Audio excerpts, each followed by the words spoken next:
didukung oleh kita sekarang akan masuk ya kepada sesi yang ketiga yang akan dibawakan oleh narasumber kita. Pembicara kita adalah Ibu Dore Yulia, MSI ya. Beliau pendidikan dari S1 dan S2 dari Universitas Brawijaya Malang ya. Peran di Karis pernah menjadi guru sains atau guru IPA SD pada tahun 2004, guru sains untuk SMP tahun 2005, guru kimia SMA mulai 2008 sampai sekarang. Nah, beliau juga menjabat sebagai Kepala Sekolah SMA Karis sejak tahun 2014 ya. Nah, ini saya ingin tambahkan, ini yang menarik tentang beliau ya. Beliau ini suka sekali berpantun ya Bapak Ibu. Ini keunggulan beliau. Selain itu, minat ada dengan bahan-bahan alam. Bapak Ibu bisa mengikuti di kanal YouTube beliau ya. Ada YouTube channel tentang bahan alam dan pemanfaatannya bagi kesehatan ya. Boleh di-subscribe ya. Bisa di-subscribe, di-follow juga boleh. Pasti Teacher Dore, Ibu Dore pasti akan sangat senang ya bisa berinteraksi melalui kanal YouTube beliau juga. Baik Bapak Ibu, kita akan masuk di pemaparan sesi yang ketiga ini. Nah, mari kita berikan jempol yang siap. Jempolnya diangkat. Oke, terima kasih luar biasa. Baik, waktu berikutnya kami serahkan kepada Ibu Dore Yulia. Silakan. Baik, terima kasih, Teacher Dani. Ya, buah salak, buah mangga. Salam jumpa untuk Bapak Ibu semuanya. Kita semangat dulu, berikan keprok-keprok yang meriah. Ini sesi yang ketiga. Mungkin ada yang dalam perjalanan, tadi ada yang chat dalam perjalanan, ada juga yang duduk terus ya dari tadi ya. Yang bisa stretching sedikit supaya tidak lelah ya, tapi tak terasa. Waktu juga terus berjalan dan kita sudah sampai sesi yang ketiga. Oke, kita bersemangat ya Bapak Ibu ya. Sesi ini bicara tentang membangun kreativitas melalui berpikir ilmiah. Nah, semoga Bapak Ibu memilih sesi ini bukan karena bingung ya. Saya bingung, waduh kok saya nggak mau milih dua sesi yang lain, udah masuk ke sesi ini saja. Tapi kalaupun bingung tidak apa-apa. Ya, kita bergabung di sini, kita senang-senang, happy-happy, kita berdiskusi. Saya pikir saya tidak berbagi ya, karena juga saya tidak merasa memiliki sesuatu yang lebih, tapi kita berdiskusi saja. Berdiskusi itu lebih menyenangkan. Ya, kita saling asah. Baik, izinkan saya share screen dulu. Ya.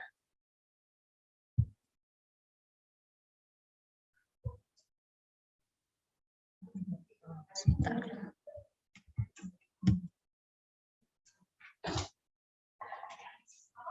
Oke, apakah ini sudah muncul ya?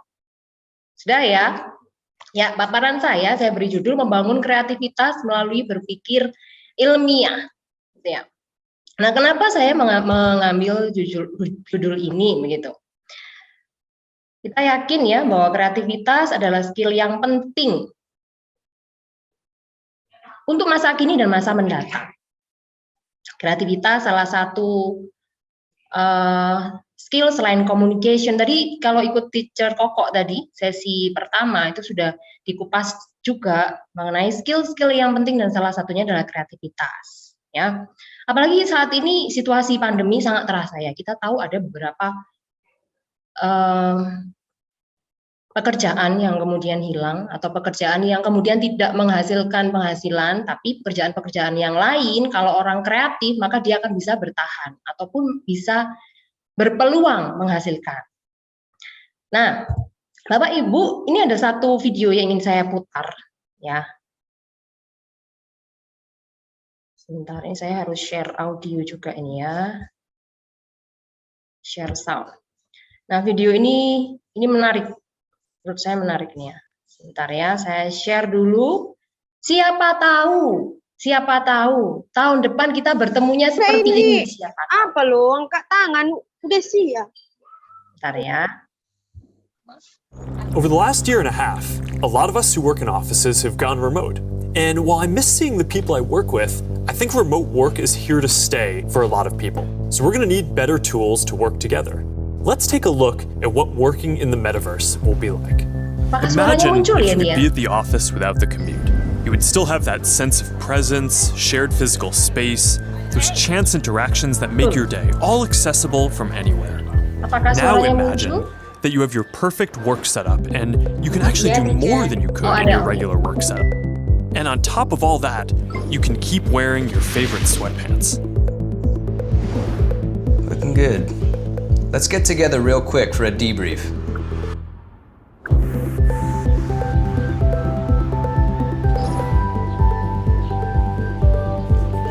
I'm free now. Let's jump in. Hi. Hey. So what do we think?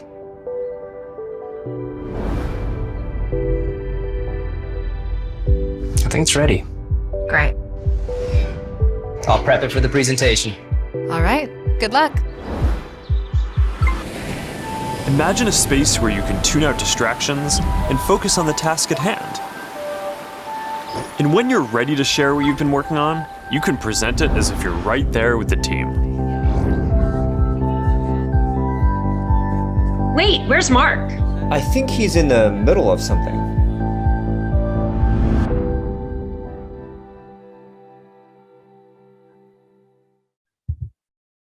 Oke, baik. Itu tadi video singkat ya. Mungkin sebelum ke sini saya balik ke sini dulu ya. Ini video singkat tentang yang lagi hit bulan-bulan ini, yaitu dunia meta, disebut dengan metaverse. Ini menarik begitu ya. Orang-orang mulai berpikir ketika apalagi diperkuat dengan situasi pandemi, sebenarnya sudah ada beberapa tahun yang lalu, tapi semakin kuat karena situasi pandemi, kita bertemu via virtual seperti ini kan ya, via Zoom atau Google Meet. Tapi kita melihat laptop, betul ya? Ini kan kita melihat laptop, tidak melihat orangnya secara sungguh-sungguh, tapi melihatnya ya dua dimensi laptop.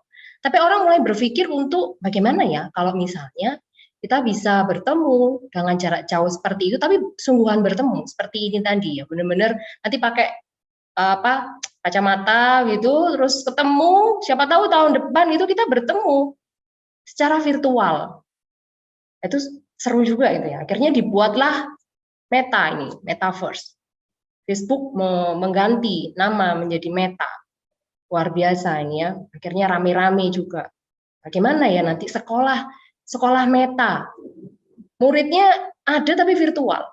Menggabungkan dunia nyata dan dunia maya. Kalau mau ke toko, kalau online shop sekarang itu kan dilihat ukurannya, dikira-kira ukurannya sekian, diukur. Tapi nanti kalau ini jalan dunia meta ini, kalau ingin mencoba baju, fitting baju, tinggal pakai saja kacamatanya, kemudian jalan-jalan di toko di dunia meta tersebut, coba-coba baju, bisa. Kalau ingin mengadakan meeting, saya ingin ketemu meeting dengan berbagai orang di belahan bumi, kita janjian, ketemu. Nah itu seru gitu ya. Jadi kalau muridnya benar-benar enggak nongol, tahu kita, wah ini muridnya kemana gitu. Wah, jadi mau ke arah mana nih dunia ya. Nah sepertinya orang yang bisa bertahan di masa depan adalah orang-orang yang itu tadi ya, kreatif. Orang-orang ini adalah orang-orang yang kreatif yang membuat sesuatu yang unik, sesuatu yang sepertinya menjawab permasalahan sekarang gitu. Nah, saya juga melihat di sini Bapak Ibu mayoritas banyak peserta adalah dari PAUD, TK, SD, ada SMP, SMA juga ada. Apalagi kita yang peduli terhadap pendidikan atau bahkan juga menjadi pendidik. Berarti anak-anak kita itu ke depan akan menghadapi dunia-dunia seperti ini, bahkan kita sudah menghadapinya. Tapi 10 tahun ke depan, 20 tahun ke depan akan seperti apa perkembangan teknologi? Kalau kita tidak mendidik anak-anak kita dengan kreatif, membekali mereka tentang kreativitas, mereka tidak akan bisa bertahan. Yang terjadi adalah mereka hanya menjadi pengguna dan mengikuti orang-orang yang jalannya begitu kreatif. Bagaimana dengan anak-anak kita? Nah, Bapak Ibu, yang pertama tentu saja sebagai seorang pendidik, pertanyaan yang perlu dipertanyakan pada kita sendiri adalah, apakah kita orang yang kreatif? Ketika kita ingin mengajarkan kreativitas pada murid-murid kita, pertanyaannya, gurunya kreatif enggak? Kalau gurunya tidak kreatif, bagaimana bisa mengajarkan kreativitas terhadap anak-anak? Atau Sebenarnya kita sebagai pendidik paham enggak ya, kreatif itu yang seperti apa? Sehingga kita tahu dan akan mengarahkan anak-anak kemana. Dan dunia ini perkembangannya sedang mengarah kemana. Salah satunya tentu saja kita ikut sesi ini ya, berdiskusi bersama, saling asah, kita saling memahami mana sih sebenarnya arah dari perkembangan zaman ini, dan tentunya pendidikan harus mengikuti perkembangan zaman ini kemana. Pendidikan menyiapkan sumber daya manusia untuk membekali ke sana. Gitu. Nah, Bapak Ibu sebentar ya, kalau misalnya Bapak Ibu melihat diri sendiri, skala 1 sampai 10, kira-kira berapa nilainya? Nggak perlu dijawab, nggak perlu dicat di sini juga nggak perlu, nggak apa-apa. Untuk Bapak Ibu sendiri. Kira-kira 10 kah? 5 atau 0? Aduh, aku ini nggak kreatif. Apalagi kemudian Bapak Ibu mendapatkan tugas dari leader atau pemimpin atau kepala sekolah di sekolah. Pak atau Bu, Miss, teacher, bantu memimpin acara ya, jadi si acara, aduh maaf saya bukan orang yang kreatif, si A saja atau si B, apakah seperti itu? Nah Bapak Ibu, ini saya akan men-sharingkan dari cara pandang saya, sesuai dengan iman kepercayaan saya, yaitu dari Kristiani. Mungkin Bapak Ibu juga bisa mencari tahu gitu, kalau memang kepercayaan Bapak Ibu berbeda, tidak masalah. Tapi berdasarkan kalau apa yang saya percayai, saya bacakan ini ya, karena iman saya Kristiani, saya membacakan apa yang ada apa yang diajarkan di dalam iman kepercayaan kami. Dari Kejadian 1 ayat 26, berfirmanlah Allah, baiklah kita menjadikan manusia menurut gambar dan rupa kita, supaya mereka berkuasa atas ikan-ikan di laut dan burung-burung di udara, dan atas ternak, dan atas seluruh bumi, dan atas segala binatang melata yang merayap di bumi. Nah, makna dari ayat ini adalah kita adalah ciptaan Tuhan, yang diciptakan oleh Tuhan, dan Tuhan adalah kreatif. Karena Tuhan sudah menciptakan alam semesta ini begitu luar biasa. Berbagai banyak variasi makhluk hidup, benda-benda itu banyak variasinya. Nah, karena saya diciptakan oleh Tuhan, maka saya mempercayai bahwa saya segambar dan serupa dengan Tuhan, dan saya adalah kreatif, karena saya adalah ciptaan Tuhan. Nah, mindset itu yang perlu untuk dimiliki Bapak Ibu, bahwa kita sebagai manusia diciptakan oleh Tuhan yang kreatif. Sehingga kalau ditanya berapa skala 1 sampai 10 skala kreatif yang saya miliki, saya harus percaya diri, saya punya skala 10 dong. Saya kreatif. Kenapa? Karena Tuhan menciptakan saya kreatif. Dan saya percaya Bapak Ibu yang ada di sini semuanya kreatif. Skalanya berapa? 1 sampai 10? 10. Semuanya kreatif. Berikan keprok-keprok dulu dong. Harus ini semangat gitu ya. Saya adalah orang kreatif. Ya, kalau mulai berpikir enggak lah, si A kreatif, tidak. Kita semua itu punya kreativitas, modalnya sama. Hanya saja mau mengembangkan enggak, berani enggak, paham enggak. Nah, itu yang menjadi masalahnya, itu kan. Tapi sebenarnya anak-anak kita yang ada di kelas semuanya itu kreatif. Tinggal bagaimana guru itu menggali kreativitas siswa, dan orang tua juga di rumah yang memiliki anak di rumah itu juga memiliki mindset bahwa anak saya ini kreatif. Tinggal saya sebagai orang tua bagaimana menggali kreativitasan anak saya. Itu ya. Jadi mindset itu yang perlu kita tanamkan. Nah, Bapak Ibu bicara tentang kreativitas. Kalau kita melihat dua foto ini, mana yang disebut kreatif gitu. Biasanya akan memilih lukisan. Wah, kalau lihat lukisan, wih kreatif. Orang yang membuat ini kreatif luar biasa. Apakah itu hal yang sama muncul ketika kita melihat vaksin? Vaksin ini kan lagi booming ya, karena COVID. Ini vaksin COVID nih.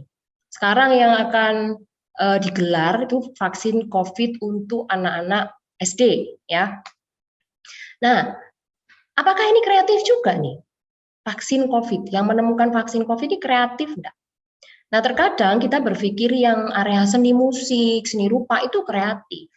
Tapi kita kadang lupa bahwa tidak hanya itu area kreatif. Seni itu tergolong kreativitas, tetapi kreativitas bukan seni. Nah, kreativitas itu sendiri seperti apa? Dari akar katanya, kemampuan untuk mencipta, ability to create, creativity, create, mencipta, membuat. Dua-duanya kalau yang ada di gambar ini dibuat, termasuk Zoom, termasuk apapun yang kita miliki di sini, di ruangan ini, di ruangan Bapak Ibu, semuanya adalah hasil kreativitas manusia. Nah, pengertian kreativitas itu lebih dari itu. Karena kreativitas adalah bagaimana orang-orang itu mendekati masalah dan solusi. Contoh, nih, vaksin COVID dibuat karena ada masalah. Masalahnya ada virus yang beredar, virus corona. Nah, akhirnya dibuatlah vaksin. Karena ada masalah, dibuatlah solusi. Nah, itu pun kreativitas. Seperti tadi di video tadi yang metaverse tadi, punyanya Facebook gitu ya. Dia melihat satu peluang atau masalah yang bisa jadi peluang gitu kan. Itu adalah kejenuhan melihat virtual seperti ini, seperti yang terjadi dengan kita ini ya, lihat laptop gitu. Jenuh gitu. Pinginnya bisa benar-benar seperti bertemu langsung. Akhirnya dibuatlah metaverse. Jadi bagaimana caranya serasa bertemu dengan orang itu secara 3 dimensi di dunia meta, tidak kebayang ya seperti apa. Ini sangat berkembang ya Bapak Ibu. Bahkan nanti ada uangnya juga. Uang di dunia maya itu. Yang itu juga bisa akan dikonvertkan ke dunia nyata. Nah, itu perkembangannya luar biasa itu ya. Nah, apakah kita mengikuti hal seperti ini? Kita juga harus mengikuti. Tentang kreatif. Ya, sebenarnya nanti kita fokuskan ya, karena penelitian kreativitas itu cukup banyak. Jadi kita fokuskan ke personnya atau orang yang kreatif. Jadi sebenarnya ada 4P, ada person atau orangnya, ada produk kreatif, ada lagi proses kreatif dan press itu lingkungan kreatif. Itu satu sesi sendiri itu bagaimana membuat lingkungan belajar yang kreatif. Itu ada penelitiannya. Nah, kita fokus ke orang yang kreatif, person. Nah, orang yang kreatif itu ada 4 indikator. Yang pertama adalah fluensi atau lancar. Dia lancar brainstorming, menyampaikan ide-idenya, dia punya banyak ide. Kemudian juga fleksibel. Fleksibilitas di sini adalah dia bisa melihat dari berbagai sisi. Dia melihat opini dan bisa melihat dari berbagai sisi. Itu fleksibel, itu orang yang kreatif. Kemudian asli atau orisinal. Orisinal, asli itu maksudnya unik. Dia punya ide yang unik, pemikiran yang unik, yang berbeda. Dan juga rinci atau elaboration, dia mampu menjelaskan dengan rinci, dengan runtut. Gitu ya, itu adalah ciri-ciri orang yang kreatif. Nah, kalau dikatakan bahwa orang yang kreatif itu berpikir out of the box gitu ya, out of the box. Dia harus berpikir boxnya itu di mana, gitu kan? Out of the box. Oh, biasanya itu kotaknya seperti itu, dia bisa keluar dari situ, sehingga dia dikatakan unik. Nah, kita kan berpikir, kalau dia keluar dari kotak, kotaknya apa dong? Nah, oleh karena itu Bapak Ibu ada 3 komponen kreativitas. Jadi ada 3 komponen yang disebut kreativitas. Kalau salah satu tidak ada, berarti ya sebenarnya tidak disebut kreatif sebenarnya, atau ya kreativitasnya tidak seimbang, tidak sejalan, kurang mantap gitu. Sebenarnya kreativitas memenuhi 3 hal ini. Yang pertama adalah expertise atau keahlian, pengetahuan. Nah, ini ada technical, procedural, and intellectual. Jadi ada pengetahuan, ada intelijen di situ sebenarnya, ada intelektual, kecerdasan itu masuk di dalam kreativitas. Nah, contoh seperti tadi saya katakan ya, kreativitas disebut thinking out of the box atau berpikir di luar kotak. Nah, orang harus tahu kotaknya di mana.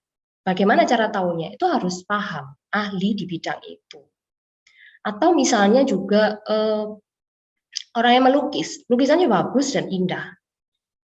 Dia pasti juga tahu teori warna primer, sekunder, nggak langsung dicampur gitu, nggak bisa. Dia pasti tahu, sehingga dia menghasilkan karya seni yang baik. Atau ruangan interior designer yang baik, dia bisa menata dengan luar biasa. Seandainya Bapak Ibu bisa di sini, ini saya kagum dengan ruangan yang saya pakai ini ya. Ini begitu ditata begitu indah. Saya yakin orang yang menata ruangan ini tahu teori-teori desain. Mana space yang kosong, mana space yang perlu diisi, warna, penggabungan warna, sehingga akhirnya menjadi bagus. Termasuk virus COVID itu tadi, vaksin COVID, orang yang membuatnya itu saya yakin tidak hanya satu, itu tim para ahli yang tahu di bidangnya. Nah, ketika orang tahu, maka dia bisa berpikir di luar kotak. Seperti metaverse tadi, dia tahu kotaknya apa? Kotaknya dunia virtual seperti saat ini. Dia berpikir di luar kotak, yaitu apa? Dunia virtual yang benar-benar bisa ketemu di dunia itu 3D, 3 dimensi, bukan hanya seperti sekarang gitu. Nah, kemudian yang kedua, komponen yang kedua adalah kemampuan kreatif thinking skills. Ada fleksibilitas, imajinasi, yang tadi creative person yang tadi ya. Nah, kita akan lebih banyak bicara ke yang expertise ya, maksudnya yang knowledge atau pengetahuan. Berpikir ilmiah kita akan lebih banyak di sini bicaranya. Nanti kalau tentang creative thinking skills ini perlu satu sesi sendiri ya Bapak Ibu ya. Yang ketiga ini motivasi. Motivasi yang mendasari kenapa orang itu melakukan hal tersebut, sehingga muncul kreativitasnya itu. Dia membuat hal yang baru, dia menghidupinya. Nah, itu ada dua motivasi dari dalam atau intrinsik dan dari luar atau ekstrinsik. Yang dari dalam itu dia punya semangat. Kenapa? Kenapa saya maunya membuat YouTube channel mulai tahun lalu sampai sekarang, nggak setiap minggu itu buat apa? Kalau nggak ada motivasi intrinsik itu sudah saya tutup dari dulu gitu ya. Capek ya, tapi ada kesenangan tersendiri untuk mengunggah konten-konten yang saya yakin itu bermanfaat. Gitu. Jadi ada semangat tersendiri untuk membuatnya. Nah, kalau ekstrinsik itu dari luar, ya mungkin ada reward, gitu ya. Misalnya ada guru-guru kreatif, wah saya mau mencoba nih, ikut lomba, mau menunjukkan saya di kelas saya itu kelas saya luar biasa, misalnya ya. Motivasinya apa? Motivasi yang kuat adalah ya intrinsik. Itu yang membuat seorang akan menjadi kreatif. Nah ini juga sesi sendiri nih, sebagai seorang pemimpin misalnya ya, bagaimana menumbuhkan lingkungan kreatif atau lingkungan yang membuat karyawan bekerja dengan kreatif. Nah, itu ada sesi tersendiri mungkin tahun depan ya. Atau mungkin untuk guru-guru itu tadi memunculkan lingkungan belajar kelas yang kreatif atau yang memunculkan siswa-siswi saya menjadi kreatif. Nah, itu motivation dalam satu bagian. Nah, tiga hal ini bekerja bersama-sama. Jadi baik keahlian, berpikir kreatif, dan kemudian motivasi itu membentuk kreativitas. Nah, kita akan bicara lebih itu di bagian expertise atau keahlian. Ya, disinilah berpikir ilmiah itu berperan di dalam kreativitas. Nah, ini kita bicara tentang berpikir ilmiah.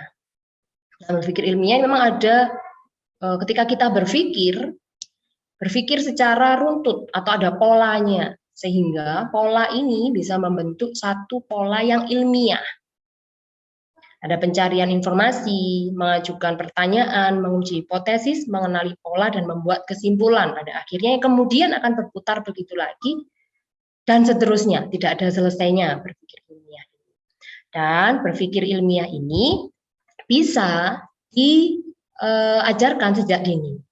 Nah ini adalah penelitian, jadi penelitian Meadors ini, dia membuat satu model, dari penelitian di kelas kecil ya, dia meneliti kelas kecil bahwa ditemukan anak-anak yang dilatih untuk berpikir ilmiah, pola pikir saintifik gitu ya, itu memiliki kemampuan untuk berpikir kreatif gitu ya. Jadi ada satu kesinambungan gitu, ada korelasi.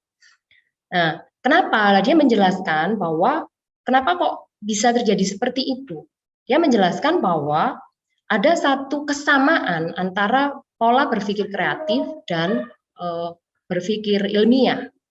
Jadi ketika pola pikir ilmiah dilatih, maka itu dia akan melatih pola pikir kreatifnya anak. Nah, dia membagi memang untuk pola pikir ilmiah dibagi menjadi 3 oleh dia, ada basic, tengah, dan advance atau sudah tinggi, ada hierarki. Kemudian ada dia menampilkan kalau anak itu observing, ini yang basic ya, basic kemampuan dasar. Observing, dia mengobservasi, maka itu juga melatih kemampuan kreativitas anak itu untuk terbuka. Dia bisa sensitif, dia bisa melihat berbagai macam apa yang ada di alam gitu. Kemudian dia membandingkan, comparing, dia membandingkan, maka di situ dia juga terlatih untuk berpikir kreatif, fleksibel. fleksibel melihat, membandingkan, dia terbuka, dilihat di berbagai sisi gitu.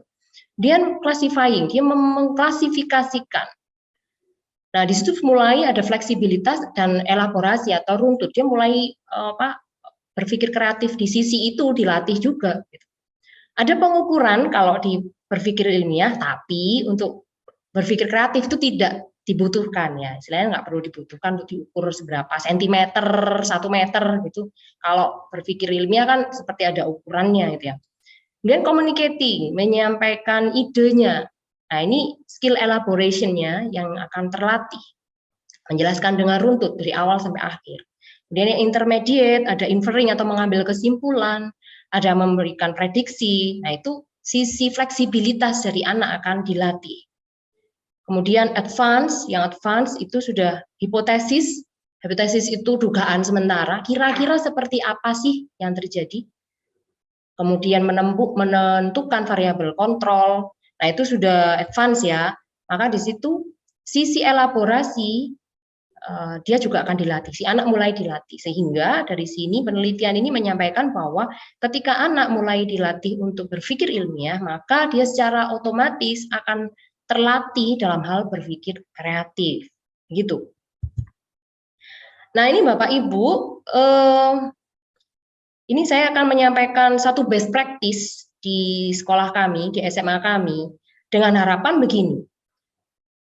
Kalau kita tahu goalnya, jadi gini, ketika mengajar, apalagi mengajar kelas kecil ya, kalau tidak terlalu paham goal ke depan, itu akan kelelahan sendiri. Karena kadang-kadang kelas kecil itu kan, misalnya menjelaskan tentang daun gitu. Oh iya, di rumahku juga banyak daun. Waktu itu aku pergi ke Bali, ada daun. Rasanya, anak ini kok nggak paham. Tapi Bapak Ibu, percayalah suatu saat si anak itu, ketika dia sudah mulai mulai belajar gitu ya, dia juga akan ke depannya akan menjadi seperti yang menjadi luar biasa gitu ya. Ya ini yang SMA ya. Belum lagi nanti dia kuliah, terus dia mulai bekerja gitu. Nah, ini satu best practice di SMA kami tentang karya tulis ilmiah. Nah, di sini kami juga mengamati bahwa anak-anak dilatih untuk menjadi kreatif melalui berpikir ilmiah. Sebentar ya, saya sharekan dulu. Push us to learn that thing and make us very interested in that thing means that we can. Jadi latar belakang seperti ini, saya learn berat badan. Apa hubungannya yang nomor 1 sama judul? Karya tulis ilmiah di SMA Karis digunakan sebagai syarat kelulusan. Dikerjakan selama 1 tahun, anak-anak memilih judul didampingi oleh pembimbing yang sesuai dengan minat atau judul yang dipilih oleh anak-anak. Mereka mendapatkan pembimbingan, mereka melakukan eksperimen, dan mereka juga menulis pemikiran mereka. Dan tentunya di semester 2 mereka akan mempertahankan pemikiran mereka melalui ujian karya tulis. kami nyatakan kesimpulan presentasinya boleh dengan dikeringkan getah hilang. Setelah saya mengikuti acara presentasi dari karya tulis ilmiah dan saya merasakan bahwa program ini sangat bagus karena di sini terlihat bahwa ada satu sistem pembelajaran yang mendekatkan antara teori dan aplikasi. Yang sebelah saji ini tidak baik buat tubuh kita dan mengandung banyak kalori. Sampah yang akan terlihat harus menggunakan beberapa kriteria tertentu. Yaitu perasaan saya setelah selesai ujian KTI itu lega banget, terus merasa senang juga karena kerja keras yang selama ini kita kerjain tuh akhirnya diuji, terus akhirnya kita tahu salah benernya dalam mengerjakan KTI itu. Dan yang pastinya bikin KTI ini tentu jadi bekal yang baik buat kita yang mau masuk kuliah, karena ketika masuk kuliah nanti kan kita akan bikin skripsi. Nah, model KTI itu kan mirip-mirip, jadi mempersiapkan kita jadi bentar pas kuliah kita nggak kagok gitu. Terus kemudian bahasa bisa disempurnakan. Kalau namanya diabetes ya pasti emang sebentar ya ada kadar tertentu kan. Okay, so I think it's really important that the students get to answer questions in English because English is the emerging international language of the world. If our students are going to be able to make a real impact for Indonesia and in the world, they have to be able to speak the language of the world. So it's important that they are comfortable to do that and that they feel equipped to do that. like hair dye because I really want to like dye my hair and I already did. It's kind of just dried now.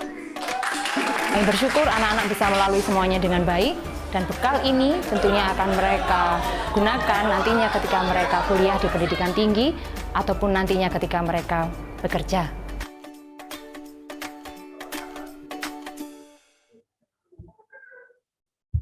Push us to learn that thing and make us very.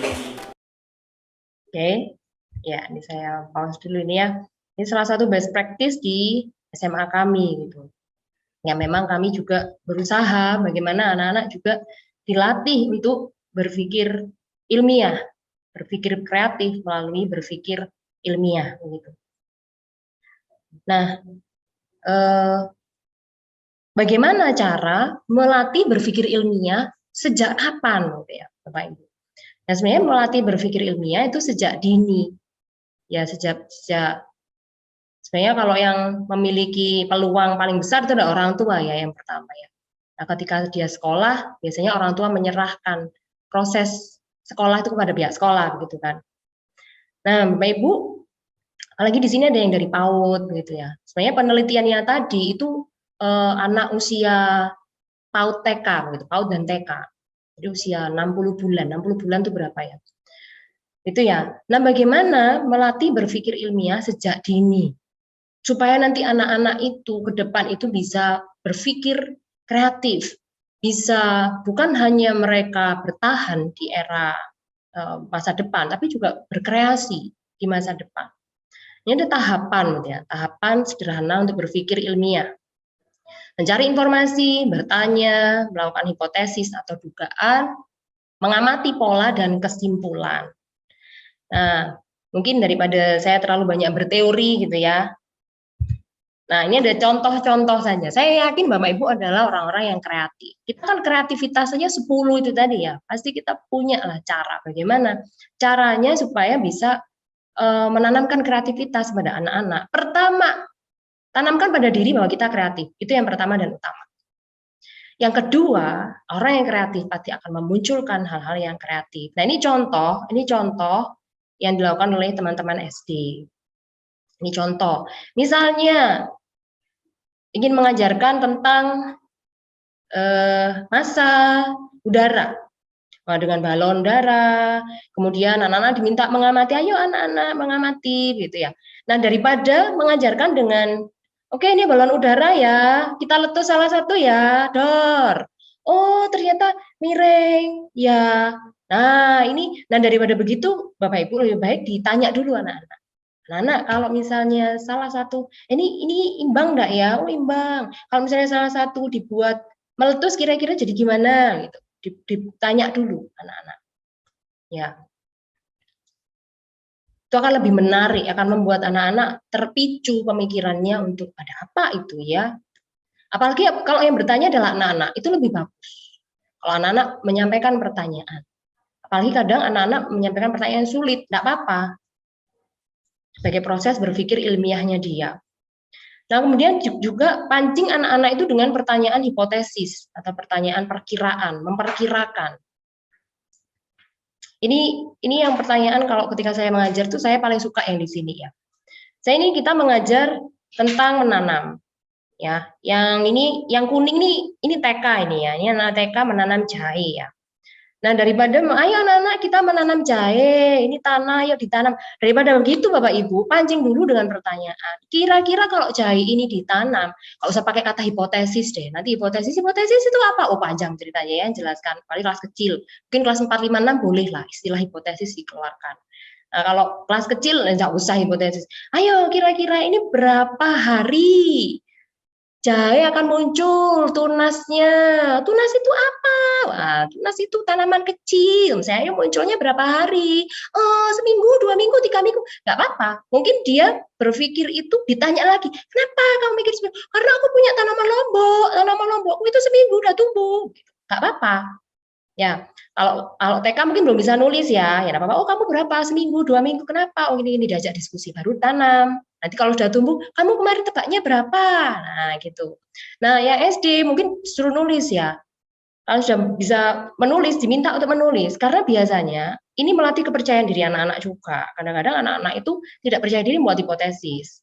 Cenderungnya pengennya sudah terbukti dulu baru dibuat hipotesisnya, takut salah. Nggak apa-apa, sebenarnya hipotesisnya harus dibuat di awal. Berapa hari tanamanmu tumbuh? Buat perkiraan. 1 minggu, teacher. Kenapa? Tulis. Jadi minta ditulis. Nanti kalau sudah, ketika dibuktikan, balik lagi ke hipotesis. Oh, ternyata hipotesisnya tidak terbukti ini. Ternyata 2 minggu, bukan 1 minggu gitu. Nah itu anak-anak harus dilatih. Kamu nggak boleh down, sedih, hipotesisku gagal. Tidak. Ya di dalam sains tidak ada gagal sebenarnya. Enggak, yang gagal itu adalah tidak sesuai dengan hipotesis itu kan. Itu bukan gagal itu. Ada banyak faktor di situ kan. Seperti itu. Jadi anak-anak dilatih juga membuat perkiraan. Pola. Nah, Bapak Ibu ketika mengajar pola misalnya ya. Jadi pola ini melatih anak-anak untuk melihat pola yang ada di alam. Contoh, kalau materi SD itu kan ada daun. Jenis daun ada berapa? 4. Nah, Bapak Ibu kalau mengajarkan daun seperti ini biasanya gimana? Apakah baca buku, oh, ada 4 ya? Atau misalnya udah bawa peraga daun, oh, ada 4 ya, anak-anak menyirip, melengkung, menjadi sejajar, ayo cari daun-daun yang sesuai dengan ini. Saya ada lebih enak lagi, diajak saja anak-anak keluar. Mereka mencari daun-daun, nanti sudah di kelas, tempelkan daun-daun itu yang polanya sama. Mungkin mereka menemukannya sejajaran, menyirip, gak apa-apa. Nah, itu bisa langsung begini. Sebenarnya ada lagi loh pola yang lain. Ada 2 lagi. Mereka, iya tahu, iya. Pertemuan berikutnya, teacher kasih tahu. Misalnya begitu ya. Atau teacher akan bawa model daun lain. Atau kalau kalian bisa dapat model daun lain, nah kita akan diskusi lagi. Itu akan lebih menantang buat anak-anak untuk melatih pola pikir mereka. Karena sebenarnya di dalam sains apa pedulinya sih tahu 4 model daun itu nggak ada apa ya signifikansinya itu sebenarnya dalam penelitian apa, tapi melatih pola pikir anak untuk bisa tahu pola itu signifikansinya. Mereka bisa tahu pola dalam alam, itu keren di situ melatihnya. Nanti pun mereka juga akan berpikir kok, oke, daun melengkung menjadi sejajar. Mereka akan ketemu seperti ini. Ini kelihatan nggak ya Bapak Ibu ya? Saya bawa ini daun patah tulang. Saya memang punya ketertarikan sendiri dengan bahan tanaman obat ya. Ini patah tulang nih. Ayo, jenis daunnya apa ini? Ini ada daunnya kecil gitu kan. Maksudnya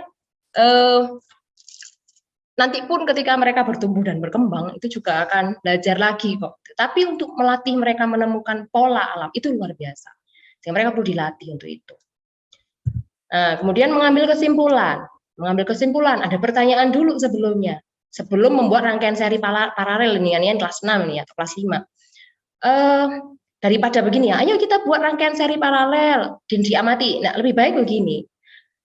Lampu mana yang menyala lebih terang kalau kita buat rangkaian seri atau paralel?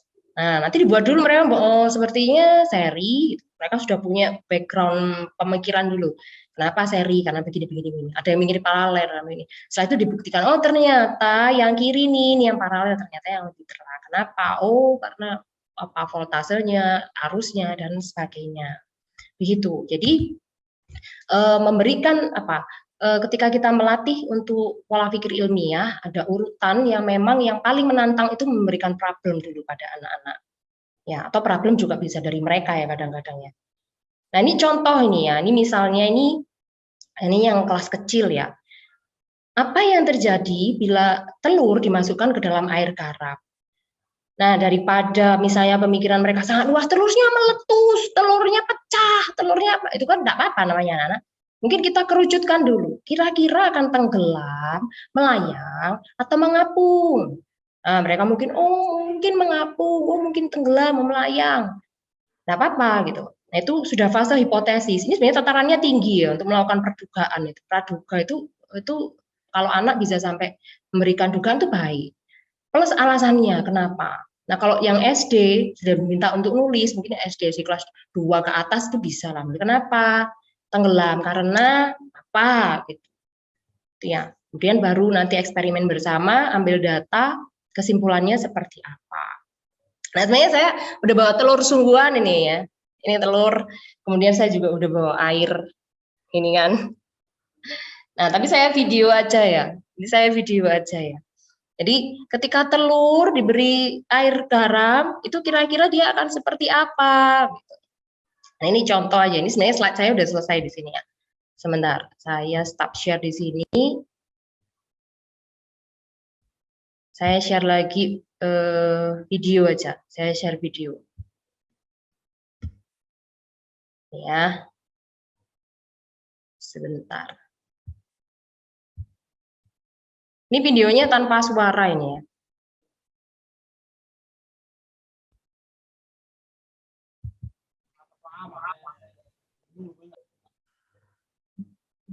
Apakah ini muncul? Ya, sudah muncul. Ya, ini terus habis itu anak-anak harus buat hipotesis dulu. Ya, Ibu mau memberikan kita telur tadi ya. Kita coba ya, kalau telur dimasukkan dalam air garam kira-kira gimana? Mengapung, melayang atau tenggelam? Dia harus buat dulu. Oh, tenggelam misalnya. Kenapa? Karena telur biasanya di rumahku suka tenggelam. Oh, enggak apa-apa. Nah, terus dicoba. Oke, kita coba ya, Ibu coba ya. Yang kiri nggak dikasih garam, tengah dikasih 1 sendok, yang kanan kita kasih 2 sendok ya, lebih banyak ya. Nah, sudah, kita aduk-aduk dulu. Kita aduk-aduk biar larut ya.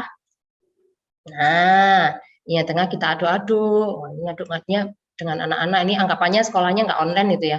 Sekarang kan sudah mulai onsite kan. Nah, terus ayo kita masukkan. Ini lebih baik sampai larut ya, Bapak Ibu. Nah, kemudian dimasukkan, oh yang kiri tenggelam, yang tengah kira-kira bagaimana? Oh, tenggelam tapi juga agak naik-naik ya, agak naik-naik. Yang kanan, wah ternyata yang kanan melayang ternyata. Ayo dicatat dulu, dicatat dulu. Nah, ini coba yang tengah saya diaduk-aduk ya, kita aduk-aduk ya, mungkin kurang larut ini garamnya. Kita lihat apakah dia masih tetap akan di bawah posisinya. 1 sendok ini tadi. Oh, ternyata tetap di bawah ya. Kira-kira bisa nggak melayang? Nah, kayak gitu. Ini sudah masuk proses diskusi gitu ya. Sampai nanti, loh kenapa ya kira-kira kok yang di kanan ini lebih bisa sampai terapung. Nah, itu ya. Nanti kalau kelas besar karena masa jenis gitu ya. Tapi kalau kelas kecil cukup aja. Kenapa kok bisa sampai terapung? Oh iya ya, karena beratnya bertambah, beratnya air tambah beratnya garam, akhirnya bisa menopang beratnya telur. Tuh ya kan. Ada banyak sebenarnya ya, Bapak Ibu ya. Saya tadi udah siapkan, ada juga misalnya bagaimana kalau misal es diberi garam? Apa yang terjadi? Suhunya naik, turun atau bagaimana? Gitu ya. Atau misalnya sedang belajar fotosintesis gitu ya. Oke, ini ada daun warna hijau ya. Terus ternyata ada anak juga bawa, loh miss, kok daun saya warnanya merah kuning-kuning begini? Bagaimana ini? Ini kok nggak sama? Nanti bagaimana fotosintesisnya? Misalnya, ya ini juga bisa untuk memancing pola pikir anak-anak itu. Bagaimana nih? Ada daun warnanya kok nggak hijau? Gitu ya. Bagaimana ini daun kok bentuknya kok seperti ini? Itu bentuknya kok enggak ini kayak batang semua atau kaktus misalnya, itu seperti apa gitu.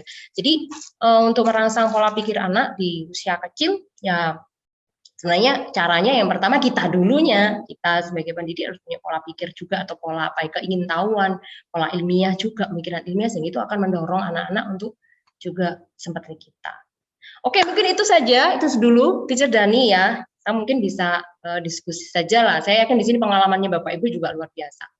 Terima kasih. Oke, baik.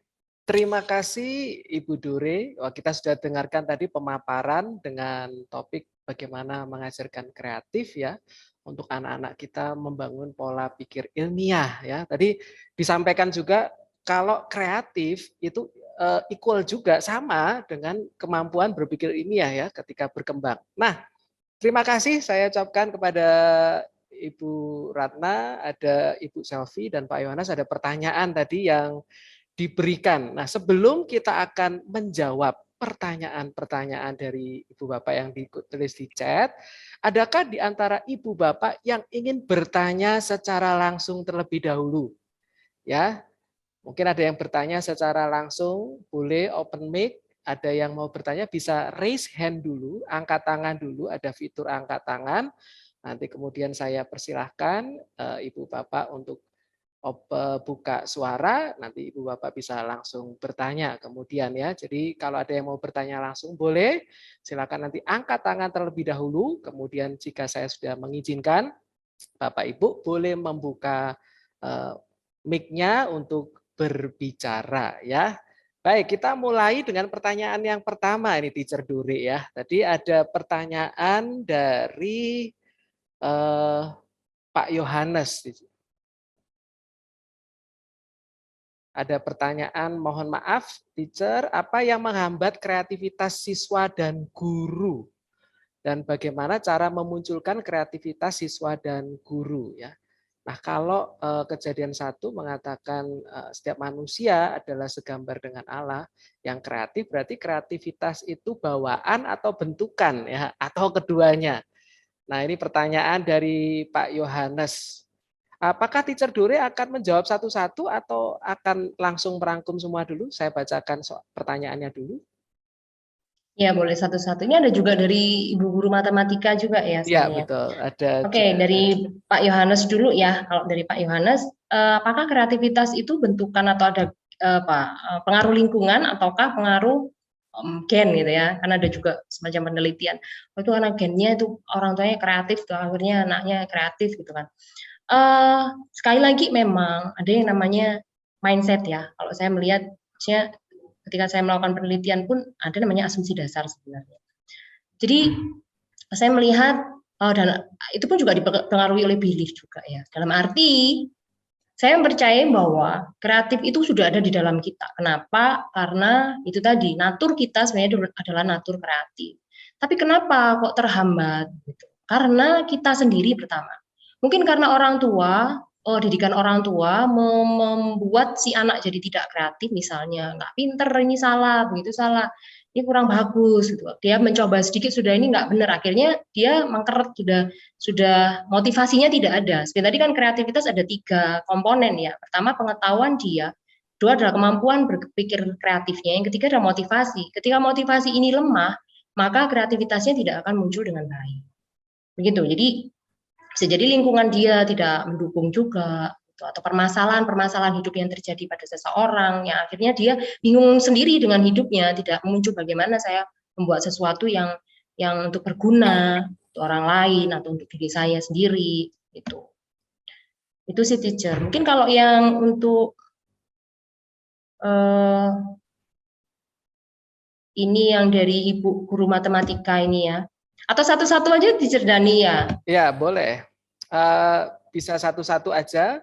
Ini juga tadi kan pertanyaan dari Pak Yohanes itu bicara tentang menghambat kreativitas, cara memunculkan, kemudian tadi ada apakah bawaan atau bentukan ya dari Pak Yohanes. Saya rasa tadi sudah cukup menjawab ya dari Ibu Dore tadi menjawab pertanyaan Pak Yohanes. Kita lanjut ke pertanyaan berikutnya. Ini ada dari Ibu Selvi ini ya.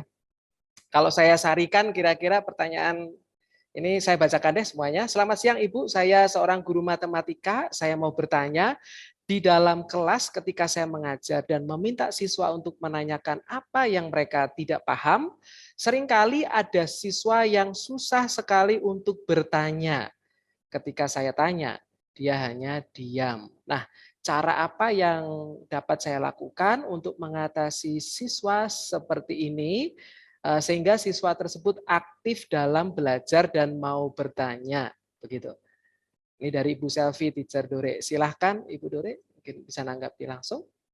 Ya baik, terima kasih Teacher Dani juga untuk Ibu Selvi. Ini menarik ya pertanyaannya, walaupun sebenarnya perlu lebih jauh juga. Maksudnya si anak usia berapa, seberapa lama Ibu mengenal dia sebagai guru matematika, dan memang sebagai guru itu perlu juga untuk mencari tahu misalnya siswa di kelas kita super aktif ataupun kurang aktif. Kalau ini kan tergolong yang mungkin dia diam, didekati itu diam saja, nanti hasil tes itu tidak dikerjakan dengan baik, gitu ya. Bisa jadi juga muncul anak-anak yang seperti itu.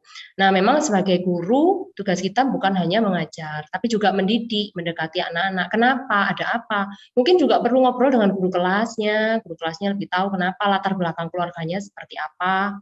Kalau guru kelas besar perlu juga ngobrol dengan konselornya, ada apa dengan siswa ini, sehingga kita sebagai guru mata pelajaran bisa menolong di area yang mana begitu. Istilahnya kita juga punya tanggung jawab untuk menyampaikan materi kita kepada anak tersebut.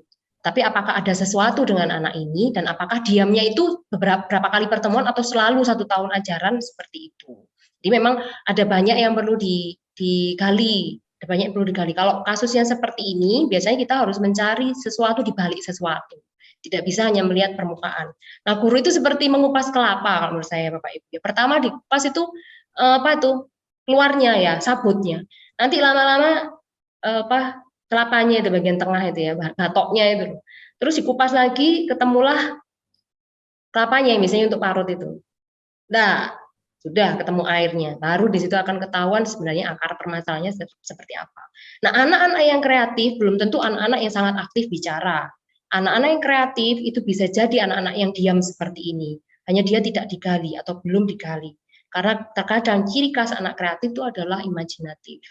Nah, kadang anak yang pendiam bisa jadi dia sangat kreatif, tapi dia tidak tahu bagaimana menyampaikan atau ada hal yang ketika atau kepahitan-kepahitan yang dialami.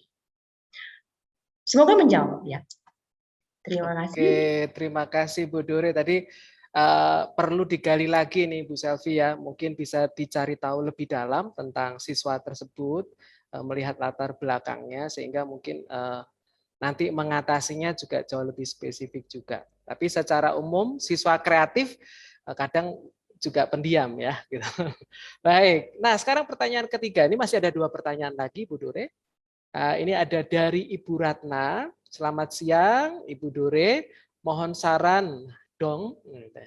Untuk menjadi pengajar yang kreatif, berapa persentase kreativitas yang harus dilakukan oleh guru saat mempersiapkan lesson plan atau rencana pengajaran RPP ya, saat pembelajaran dan saat assessment. Baik, terima kasih sebelumnya. Ini dari Ibu Ratna. Silakan Ibu Dore. Baik, terima kasih Ibu Ratna. Kalau ditanya berapa persen kreativitas yang harus dilakukan guru, kalau menurut saya harus 100% totalitas Bapak Ibu. Kita sebagai pengajar, kita total dalam, kita tahu panggilan kita tahu profesi kita, dan kita mau untuk terjun di dalamnya, maka harus 100%. Karena kita bukan hanya mengajar, kita mendidik. Mendidik itu bukan hanya dengan otak atau pemikiran, tapi juga dengan hati. Jadi memang harus 100% di situ. Nah, ketika mempersiapkan lesson plan, pelajaran, assessment, dan sebagainya, konten atau materi, ya kita persiapkan dengan totalitas, khususnya untuk mengajarkan anak-anak supaya kreatif. Nah, kalau konteks di sini adalah berpikir ilmiah atau membangun bagaimana anak-anak bisa curiosity, punya keinginan untuk lebih di dalam memahami alam sekitar, gitu ya, maka kita cari tahu dulu, membaca. Sekarang zamannya sekarang lebih enak ya, Bapak Ibu. Lihat internet, gitu kan. Bapak Ibu tinggal cari saja, dicoba, begitu.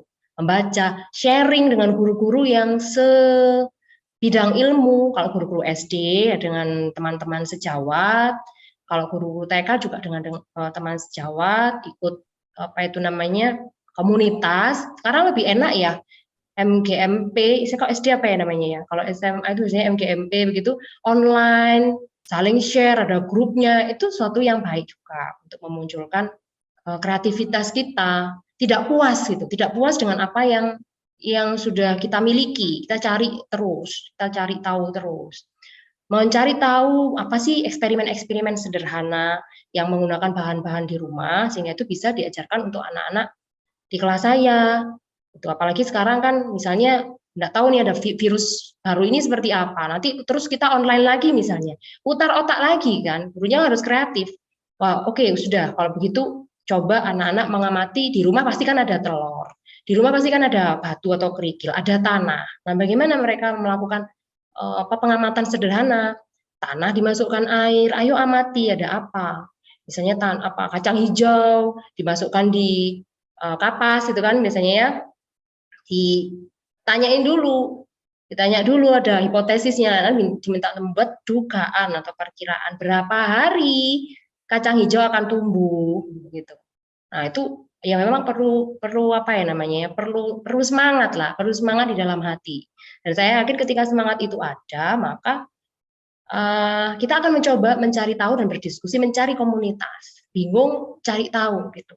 Kalau saya di sini, karena memang saya kimia, saya banyakkan juga dengan teacher Elis ya. Dia juga sangat Teacher Elis yang tadi pagi share sebelum saya ini, beliau juga sangat luar biasa, jadi saya juga banyak sharing juga ketika menemukan keinginan-keinginan saya yang tidak terpenuhi. Maksudnya saya pengen gini nih, saya menemukan sesuatu di kelas, saya pengen sesuatu yang lain. Saya diskusi dengan banyak guru yang lain. Itu Ibu mungkin. Baik, terima kasih Bu Dore ya. Kalau sudah ada 100% totalitas, maka setidaknya mulai dari pengajar dulu ada daya dorong ya untuk kreatif ya. Kemudian dari situ mulai akan mencari tahu lebih banyak tips-tips atau cara-cara untuk kreatifnya dalam mengajar atau mengundang siswa untuk mengajar. Oke, kreatif untuk mengajar. Baik, ini nambah lagi pertanyaan Teacher Duri. Menarik nih. Berarti antusiasnya luar biasa ini ya. Terima kasih Ibu Bapak. Nambah lagi pertanyaan. Ya, kalau ada pertanyaan kita masih ada waktu ya, masih ada waktu lagi. Kita akan nanti diakhiri jam pukul 12 ya. Tapi ini ada pertanyaan, ada 2 lagi Teacher Duri yang bertanya. Ini dari Ibu Ruth. Selamat siang, mau bertanya apakah coding dapat sebagai salah satu teknik belajar untuk keterampilan kreativitas berpikir anak, terlebih untuk memecahkan masalah? Jika iya, bagaimana cara mengajarkan coding dasar bagi anak usia dini? Nah ini kalau codingnya, nah gimana ya Ibu Dore? Ini kalau nyambung apa enggak nih? Silakan.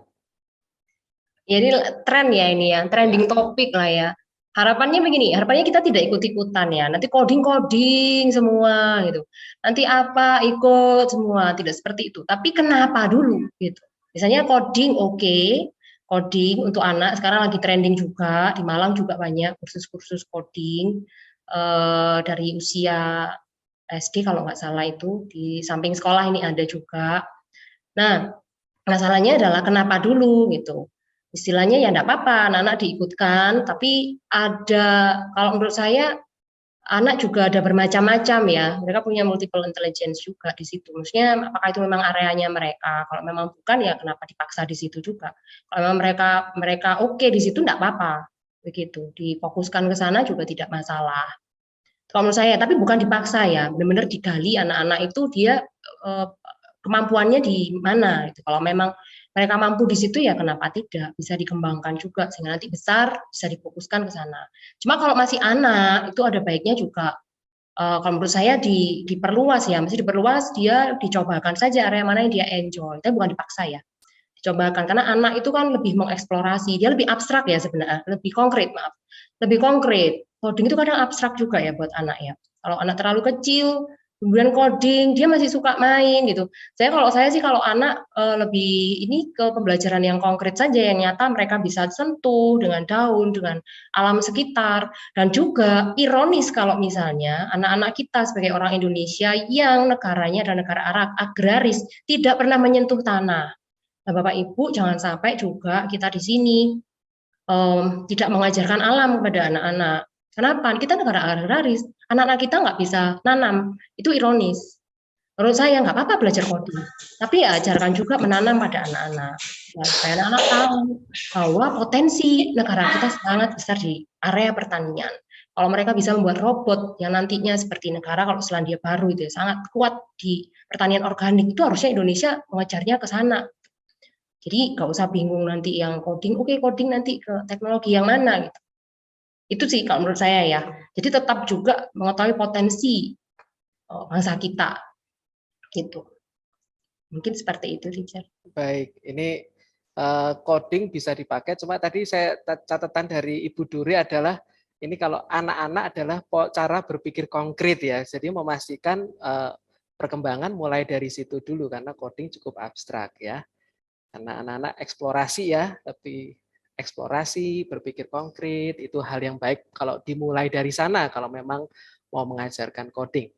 Oke, baik. Ini pertanyaan terakhir, Teacher Dore, yang ditulis oleh Pak Erik ini. Sekali lagi, kalau ada pertanyaan setelah jawaban dari Teacher Dore, Ibu Dore untuk pertanyaan Bapak Erik, yang mau bertanya langsung, dipersilahkan ya.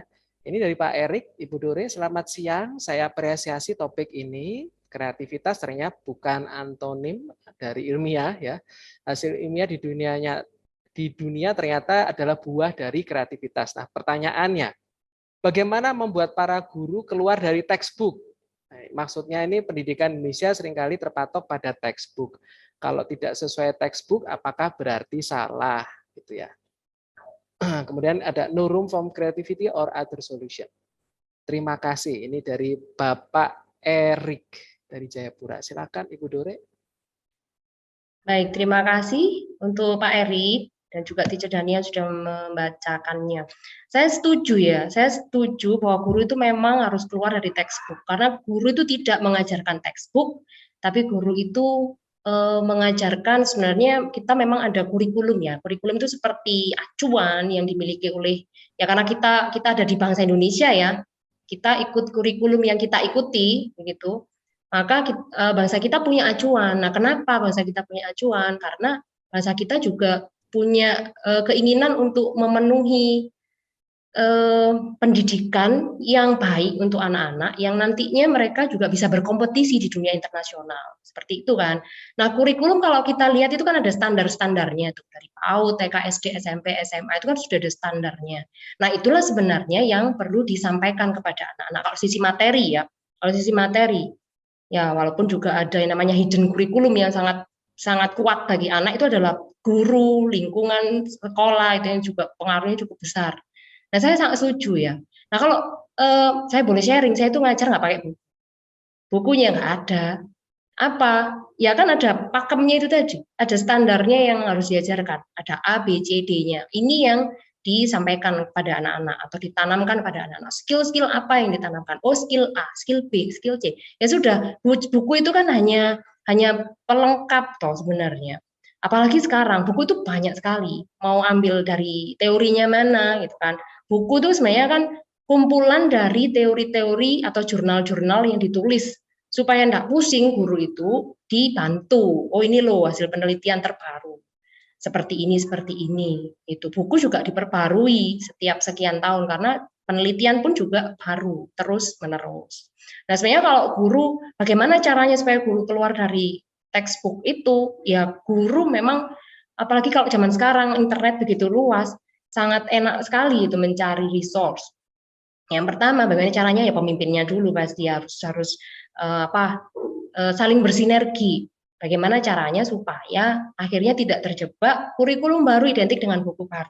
Padahal sebenarnya tidak. Kurikulum baru itu hanya pakemnya saja yang berubah. Kadang juga nggak berubah kok sebenarnya isinya. Gitu sih kalau saya. Bagaimana cara supaya bisa keluar dari textbook? Ya keluar saja, tinggal keluar saja. Tidak masalah itu, tinggal memang mindsetnya itu harus berubah ya.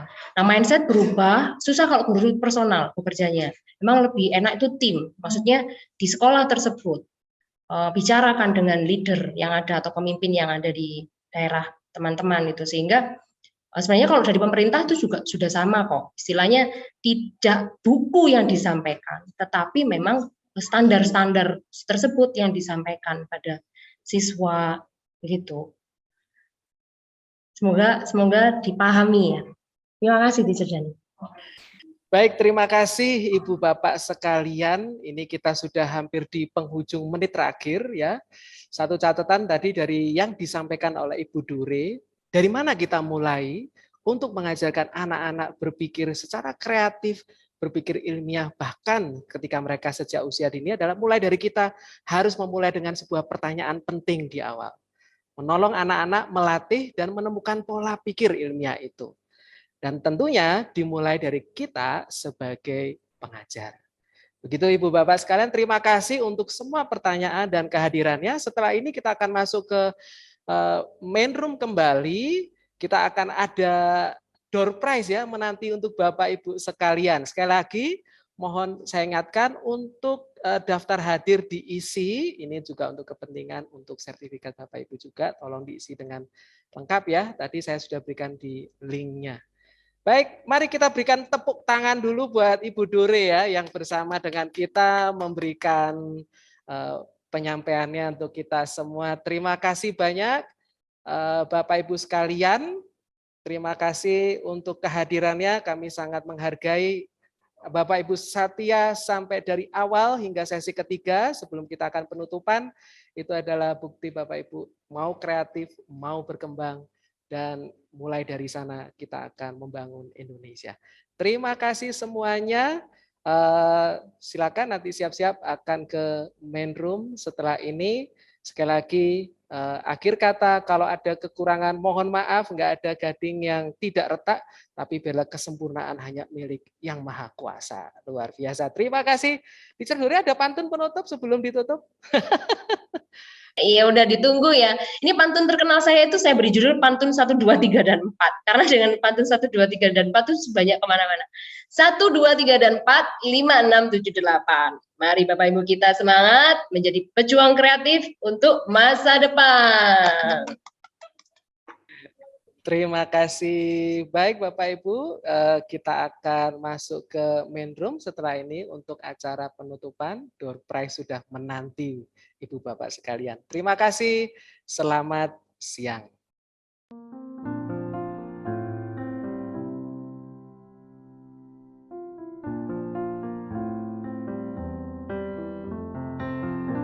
Didukung oleh